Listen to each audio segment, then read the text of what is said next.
Hi friends, welcome to our channel. ரொம்ப அழகான சின்ன வயசு பொண்ணு இப்பதான் அவளுடைய காதல் கணவனை இழந்திருக்கா.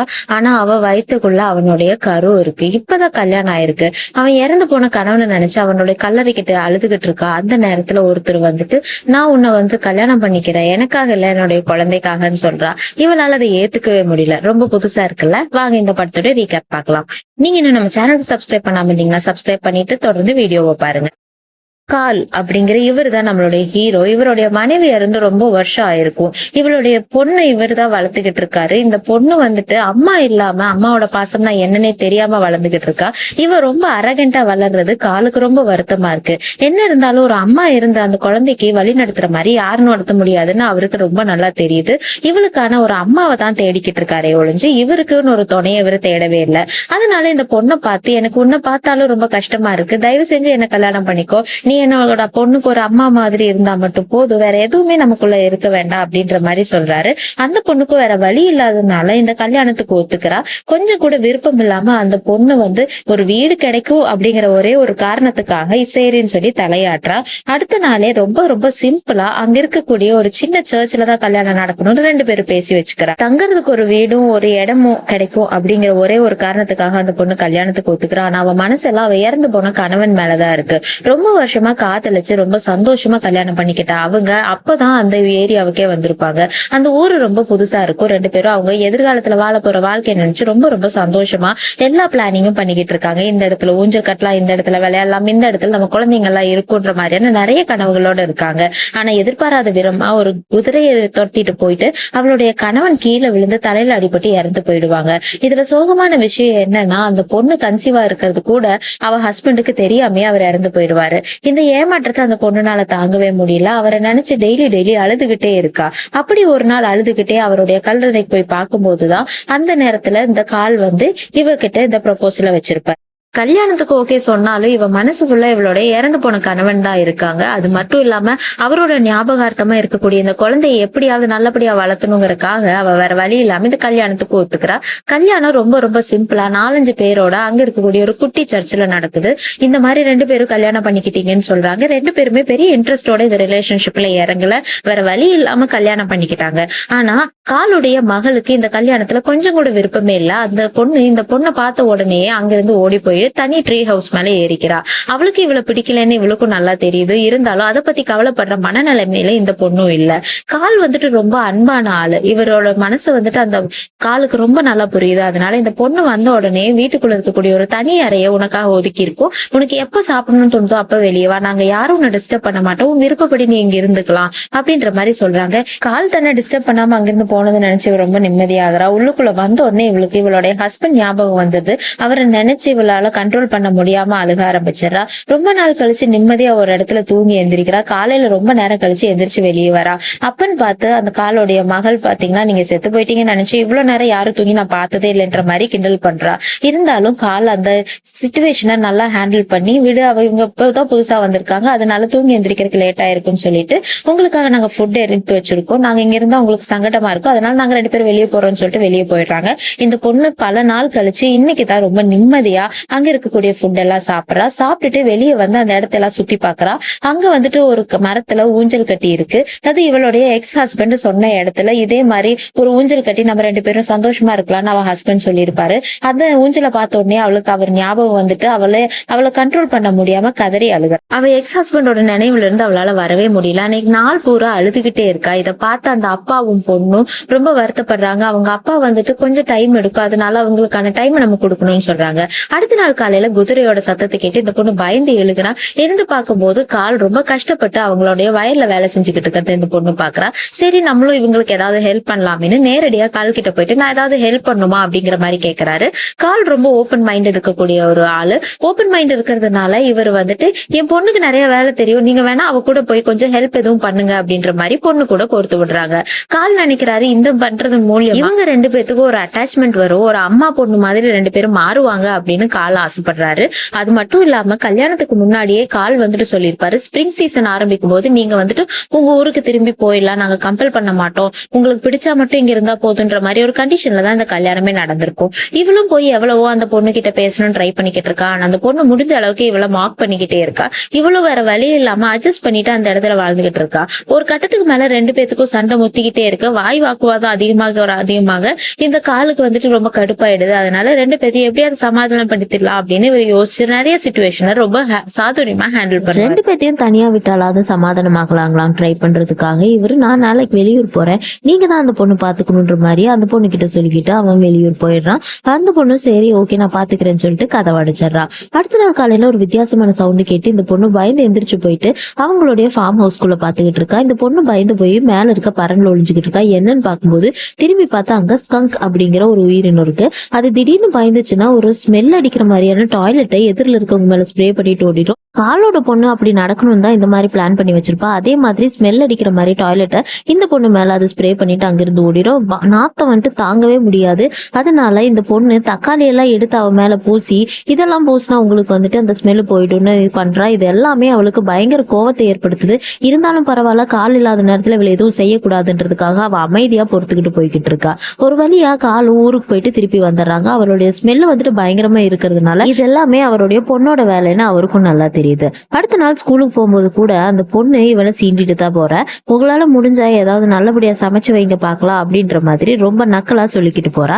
இது எல்லாத்தையும் கேட்டு நம்ம ஹீரோயினுக்கு பயங்கர கடுப்பாயிடுது. நீ எல்லாம் கிண்டல் பண்ற அளவுக்கு நான் ஐட்டம் பத்தியான்னு முடிவெடுத்தா அவ நல்ல ஒரு சிக்கன் ஃப்ரை ரெசிபி செய்யணும் அப்படிங்கிறதுக்காக அவங்களுடைய ஃபார்ம் ஹவுஸ்குள்ள போயிட்டு அதை இதையும் பண்ணி ஒரு சிக்கன் ரெசிபியும் பண்ணி முடிச்சிருவா. இவங்க 2 பேரும் வீட்டுக்கு வந்து பார்க்கும்போது தோட்டமே ரொம்ப அல்லோலப்பட்டிருக்கும். இருந்தாலும் பரவாயில்ல, சிக்கன் ரெசிபி ரொம்ப நல்லாவே வந்திருக்கும். கொஞ்ச நாள் இவங்க 2 பேரும் ஒன்னாவே இருக்காங்க. அந்த நேரத்துல இவங்க 2 பேத்துக்குள்ள இருக்கக்கூடிய புரிதல் வந்துட்டு கொஞ்சம் கொஞ்சமா வளர ஆரம்பிக்குது. 2 பேரும் கொஞ்ச நேரம் மனசு விட்டு பேசலாம் ஆரம்பிக்கிறாங்க. அப்பன்னு பார்த்து இந்த பொண்ணு, உங்க அம்மாவை பத்தி நீ என்ன நினைக்கிறேன்னு கேட்கும்போது அவங்க எனக்கு ரொம்ப பிடிச்சது என் அம்மா தான் அப்படின்ற மாதிரி மட்டும் சொல்லிட்டு திருப்பி போய் படுத்து தூங்க ஆரம்பிச்சிடறா. அடுத்த நாள் அந்த பொண்ணுடைய ரூம்ல வந்துட்டு ஒரு சவுண்டு கேட்குதுன்னு எட்டி பார்க்கும்போது ஒரு பிங்க் கலர் ட்ரெஸ்ஸை வச்சுக்கிட்டு அவங்க அம்மாவை நினைச்சு இந்த பொண்ணு ரொம்ப உருகி பேச ஆரம்பிக்கிறா. நீ இருந்திருந்தேன்னா எனக்கு ரொம்ப சந்தோஷமா இருந்திருக்கும், நீ இல்லாததுனால நான் உன்னை ரொம்ப மிஸ் பண்றேன்ட்டு இறந்து போன அவங்க அம்மாவை நினைச்சு அந்த பிங்க் ட்ரெஸ் கிட்ட இந்த பொண்ணு பேசிக்கிட்டு இருக்கா. இது எல்லாத்தையுமே நம்ம ஹீரோயின் ஒளிஞ்சிருந்து கேட்கறா. இது கேட்ட உடனே அவளுக்கும் அழுக வந்துருச்சு. அவ அழுதுட்டு அங்கிருந்து போறதை இந்த பொண்ணு பாத்துறா. இந்த மாதிரி இவ அழுதுட்டு போறது வந்துட்டு அவளுக்கு பிடிக்கவே இல்லை. என்ன நீங்க ஏன் ஃபாலோ பண்ணிட்டு வரேன்ட்டு இவளுக்கு பயங்கர கோவம் வந்து காலோட பொண்ணு நேரடியா ஹீரோயின் கிட்ட, நீ எங்க அப்பாவை கல்யாணம் பண்ணதுனால எங்க அம்மாவை ஆயிட மாட்டேன், நீ எல்லாம் எப்படி எனக்கு அம்மாவாவ, எனக்கு உன்னை பார்த்தாலே பிடிக்க மாட்டேங்குது, ஏதோ போனா போகுதுன்னு நான் உங்ககிட்ட பேசுறேனே ஒழிஞ்சு நான் உன்னை எந்த காலத்திலயும் அம்மாவை ஏத்துக்க மாட்டேன், என்னையும் எங்க அப்பாவின்னு பிரிக்கிறதுக்காக தான் வந்தேன்னு ரொம்ப கடுமையான வார்த்தைகளை பேசிட்டு அந்த பொண்ணு அங்கிருந்து ஓடி போயிடுறா. இதெல்லாம் கேட்ட ஹீரோயினுக்கு ரொம்பவுமே கஷ்டமாயிடுச்சு. இதுக்கு மேல இங்க இருந்தா ஆகாதுன்னு சொல்லிட்டு அவ ட்ரெஸ் எல்லாம் பேக் பண்ணிட்டு கால் கிட்ட சொல்லிட்டு, என்னால ஸ்பிரிங் வரைக்கும் இங்க இருக்க முடியாது, நான் கிளம்புறேன்னு சொல்லி அந்த பொண்ணு சொல்றா. அப்ப வந்துட்டு கால் சொல்றாரு, நீங்க போறது உங்களுக்கும் நல்லது இல்ல, உங்க வயித்துல இருக்க குழந்தைக்கும் நல்லது இல்லைன்ற மாதிரி சொல்றாரு. இது கேட்ட உடனே அவளுக்கு ஒரே ஆச்சரியமா இருக்கு. என் வயித்துல குழந்தை இருக்கிறது இவருக்கு எப்படி தெரியுன்ற மாதிரி அந்த பொண்ணு பாக்குறா. அதுக்கப்புறம் அவள் எவரோ ரெக்வஸ்ட் பண்றாரு, தயவு செஞ்சு உங்களுக்காகவும் உங்க குழந்தைக்காகவும் நீங்க இங்கேயே இருங்க, இனிமேல் இந்த மாதிரி நடக்காம நான் பாத்துக்கிறேன்ற மாதிரி சொல்றாரு. அப்பதான் இவளுக்கு காலுடைய இன்டென்ஷன் ரொம்ப நல்லா புரிய ஆரம்பிக்குது. அது மட்டும் இல்லாம அந்த வீட்டுல இருக்கக்கூடிய அந்த பிங்க் ட்ரெஸ்ஸை இவர் ராத்திரி முழுக்க உட்காந்து பார்த்துட்டு அதே மாதிரி ஒரு சின்ன சைஸ் ட்ரெஸ்ஸை வந்துட்டு அந்த பெண் குழந்தைக்காக தயாரிச்சு அவகிட்டயே கொடுக்குறா. அதை பார்த்த உடனே அந்த பொண்ணுக்கு ரொம்ப சந்தோஷமாயிடுது. நம்ம அம்மா இருந்தா இப்படிதான் பண்ணுவாங்க அப்படிங்கிற மாதிரி ஒரு உணர்வு வந்து அந்த குழந்தைக்கு ஏற்படுது.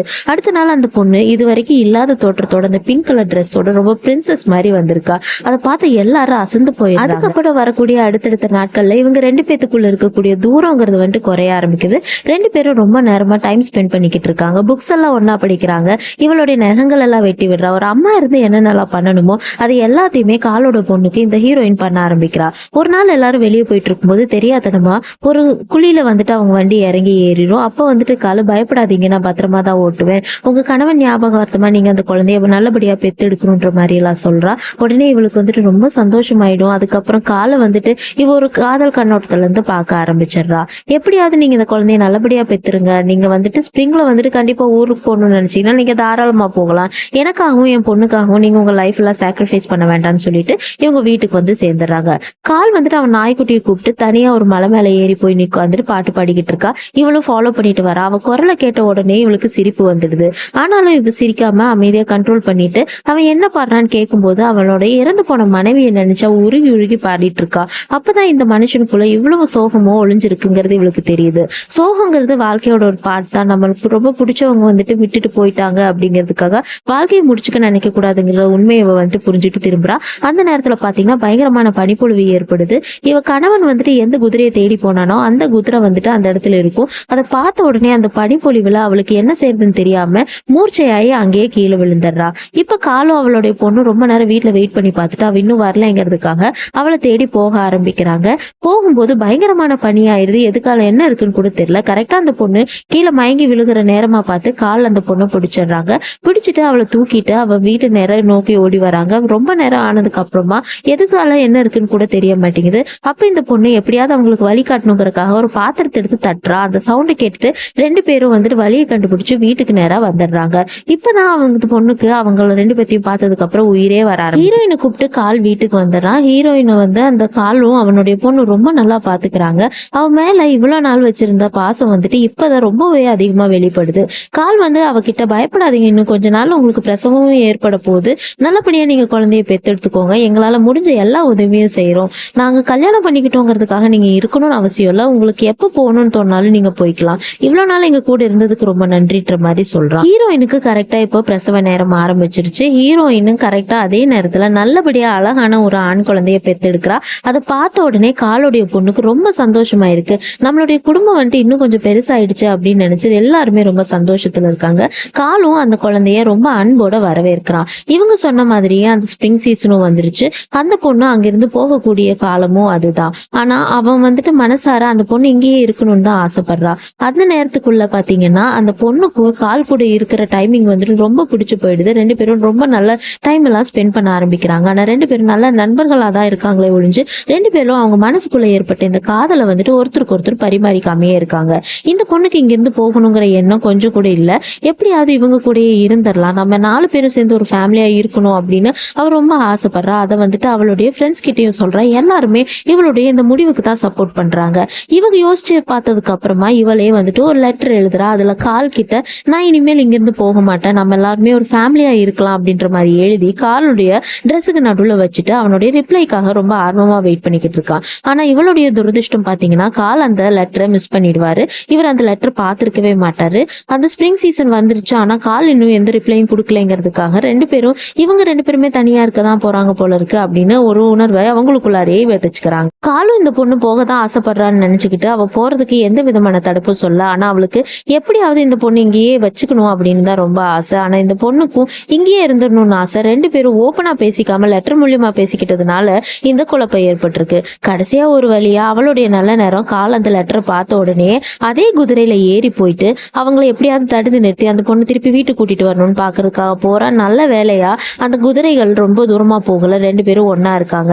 அப்ப நேரடியா கால் வந்துட்டு தயவு செஞ்சு நீங்க இங்கேயே இருங்க, நீங்க எந்த காரணத்துக்காக இருக்கீங்களோ இல்லையோ நான் உங்களை லவ் பண்றேன், அந்த காரணத்துக்காக இருங்கன்னு சொல்லிட்டு ஐ லவ் யூ சொல்றா. இதை கேட்ட உடனே அந்த பொண்ணுக்கு ரொம்ப சந்தோஷமாயிடுது. அப்போ அந்த பொண்ணும் நான் எந்த காரணத்துக்காக இருக்கணும் இல்லையோ தெரியல, ஆனா நான் அவங்கள லவ் பண்றேன், அதனால நானும் இங்கேயே இருக்கேன் அப்படின்னு வந்துட்டு சொல்றா. இந்த மாதிரியான காதல் வந்துட்டு ரொம்ப மெல்லியதான் ஆரம்பிச்சு ரொம்ப ஆழமா வேரூன்றி நின்றுச்சு. இங்க இருக்கக்கூடிய இந்த ரெண்டு பேருமே வாழ்க்கையில முதல் காதல தோத்து போனதா நினைச்சு வாழ்க்கையை வெறுத்து போய் வாழ்ந்துகிட்டு இருந்தாங்க. ஆனா ரெண்டு பேரும் அவங்களுடைய சோல்மேட்டை ஃபைனலா கண்டுபிடிச்சிட்டாங்க. ரெண்டு பேரும் கடைசியா அந்த குழந்தையோட சேர்ந்து அழகான ஒரு ஃபேமிலியா 4 பேரா வாழ ஆரம்பிக்கிறாங்க. இந்த கதை உங்களுக்கு பிடிச்சிருந்ததுன்னா ஒரு லைக் பண்ணிட்டு நம்ம சேனலுக்கு சப்ஸ்கிரைப் பண்ணிக்கோங்க. அடுத்ததா ஒரு நல்ல ரீகப்ல உங்களை வந்து சந்திக்கிறேன்.